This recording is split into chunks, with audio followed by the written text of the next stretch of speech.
It's another beautiful Sunday afternoon. This is Rubbin Minds. Welcome. My name is Ebuka Obiochandus. It's the very last show in the first half of 2016. One half of the year is gone. How has it been for you? Have you achieved all you plan to achieve at this time of the year?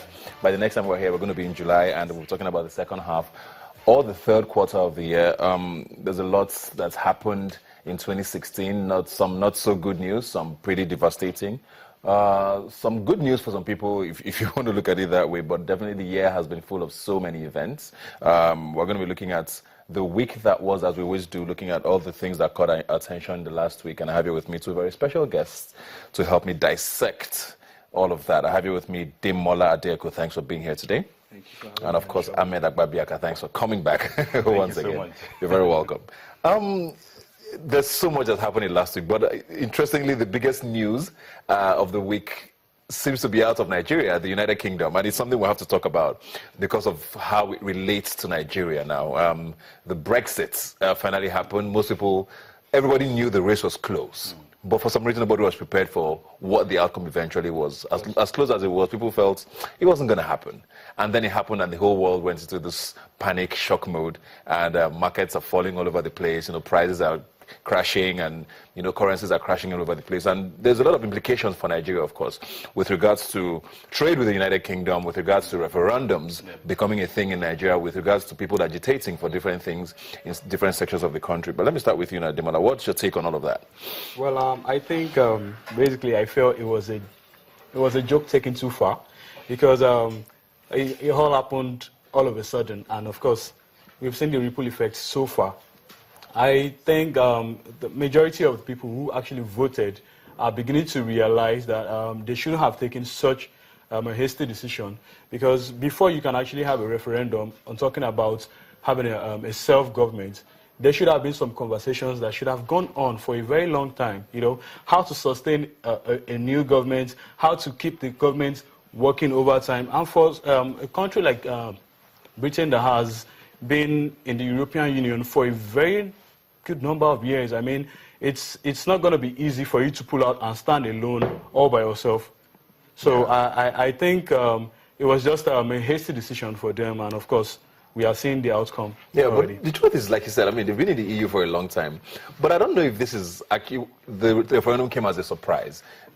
I think I've heard about referendums with regards to the UK leaving the EU for maybe close to half a decade at least. It's been going on for at least 2009, and it became a campaign promise for which David Cameron made, saying that if he gets re-elected, he was going to make sure the referendum held finally.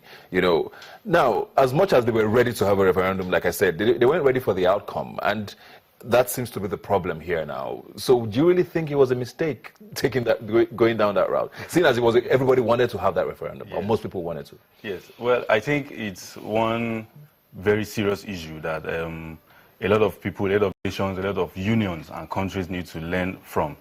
It wasn't a hasty decision if we want to look at it from the perspective of the length of the debate about referendum. Yeah. It actually started, the former Prime Minister, Gordon Brown? not Gordon Brown now, Tony Blair in 2004 actually initiated this, and it's been 12 years now down the line, and we're having conversations have been going back and conversations and all political maneuvering, enlightenment and all that has been going on, and finally we have the decision. It's a kind of sharp divide in the UK. We have regions that are actually on their own calling for independence or self-governance from the UK. We have Scotland and all of that voted massively to stay in the EU. So I want to look at it from a point of view of a kind of political miscalculation from the angle of the British Prime Minister, David Cameron. You see, going into referendum is a big deal.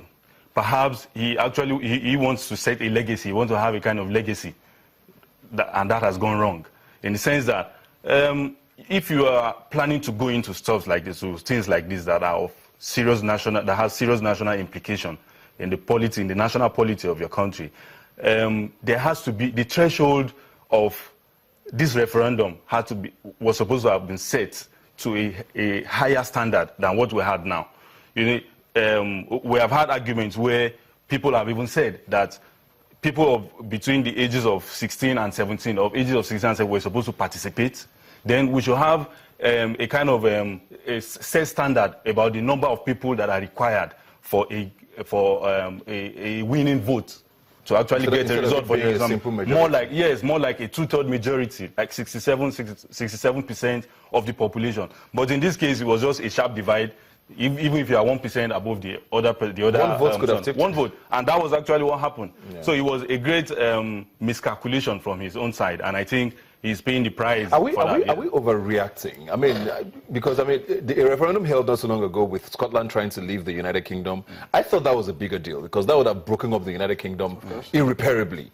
Leaving the European Union, yes, it shakes things up a bit. We've seen markets, shocked and all of that. But are we overblowing the situation? Is the UK going to blow up as a result of what just happened? Well, I think,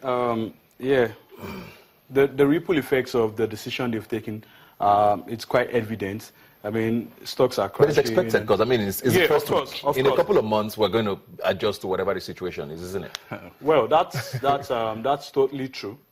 But I do not think that we are overblowing it because very soon, even Nigeria itself would begin to witness, and I'm talking about in terms of trade, in terms of immigration, and so many other things that are involved, because we have lots of Nigerians who are actually in the UK studying there and stuff. So I think it would be a very good decision for us to keep talking about it and put it in the consciousness of people that, look, you have to brace yourself for whatever it is that is coming. So, of course, lots of things are still going to come, but then we have to be prepared. So we need to keep talking about it. I won't say that we are overblowing it, actually, but then the conversation needs to keep going on. Yeah, but you talked about affecting Nigeria there. Let's talk about Nigeria and trade being one of the biggest issues. I mean, the UK is not our biggest trading partner in Europe, but they're a major trading partner. Yeah. And, of course, you mentioned immigration. I don't know if we go to any country more than we do the UK as it is, probably besides West Africa,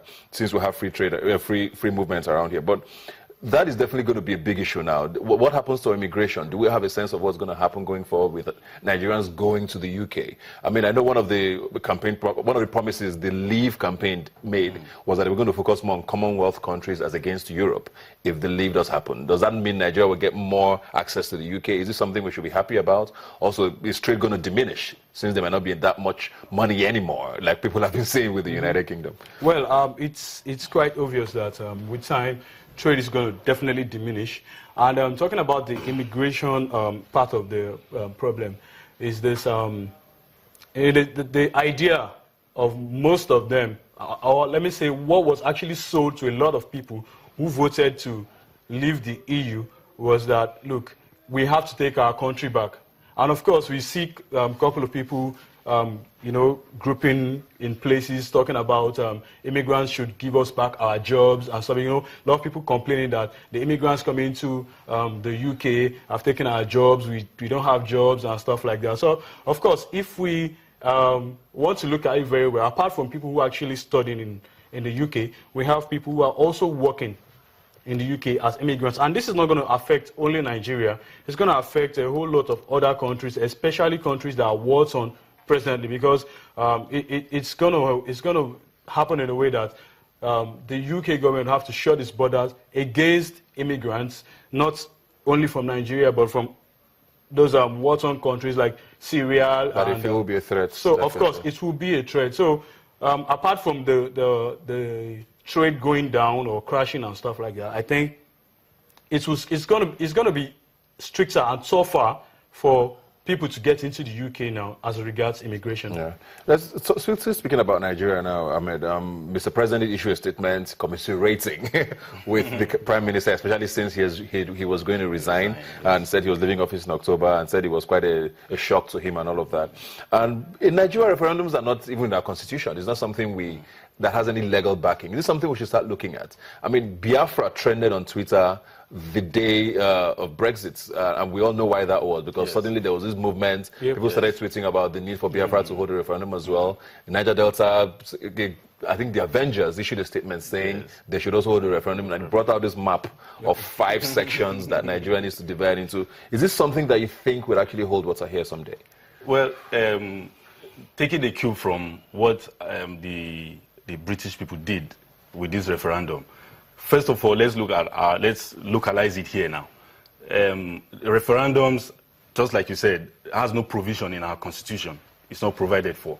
And for that to take place, there has to be an amendment of the constitution. Yeah. And that means we need to have debates here and there, town hall meetings. We know how the last two-thirds majority of the entire National Assembly, then 24 out of the 36 states House of Assembly, House of Assent, then the presidential assent, just to get referendum into the constitution. Now, we now start the campaign about referendum. It took Britain, sophisticated Britain, it took them 12 years to arrive at this. Then, and in the midst of that, you had emotions. Taking the better of people. We had the case of Joe Cox, the House of Common People, who was for the campaign for Britain to remain in the EU. We had reaction from people. Thomas Mayer, who murdered her, and he was proud to do that. So I'm trying to bring that down to our own level here in Nigeria, with the kind of reactionary ways that things are being done. The British referendum that was just conducted didn't just start from some people that felt, just like in the Nigerian case, that felt disenfranchised about political arrangements, because that is how it is. If not, why was there a murmur about Biafra agitation during the presidency or the regime of President Jonathan, and we're having it now? So there are a lot of things that we need to draw into all this. Now, bringing it down again, we need to be very careful about trying to draw a reference or trying to draw a similarity between what is going to happen or what has happened in Britain and what is going to happen in Nigeria, in the sense that it's going to be a kind of revolutionary, it's a kind of lazy attempt, lazy attempt for anybody to compare the Biafra agitation with what has happened in Britain. Why did I say that? The political elites in Britain were the ones in the forefront of all this agitation. Now, in the Biafra case, there was never a senator that has stood up in the National Assembly or House of Rep member or a governor from the Southeast that has ever stood up and said, we want Biafra. Couple of people here and there, some people call them miscreants, but we should not take it that way. Some people are agitated. They might not be in the majority of those in the Southeast or the Igbo people, but where are their political elites? Where are their politicians? Where are the big men there? They have never said anything. Joe Cox was murdered because she was in the forefront of the campaign for Britain to remain in the EU. We never had anybody, nobody, no politician, nobody, no influential person from that area has come up to say such a thing. So you think until that happens, until there's a political will from their leaders, from everybody. What about the Niger Delta? I mean, we've had Niger Delta agitation for years now, for decades. Yes. I've had a couple of politicians who maybe have not talked about secession, but they've spoken up about their grievances. So is theirs more viable, you think? Well, I don't think it is. I think what Nigeria needs right now is a kind of political solution and a will to attend to people's agitation before any secession. So it will not aggravate and snowball into this call for secession. All right. So I think we're going to take a quick break now. When we come back, we'll look at many other things that have happened, of course, in the past week besides the United Kingdom. We'll take a break now and be right back.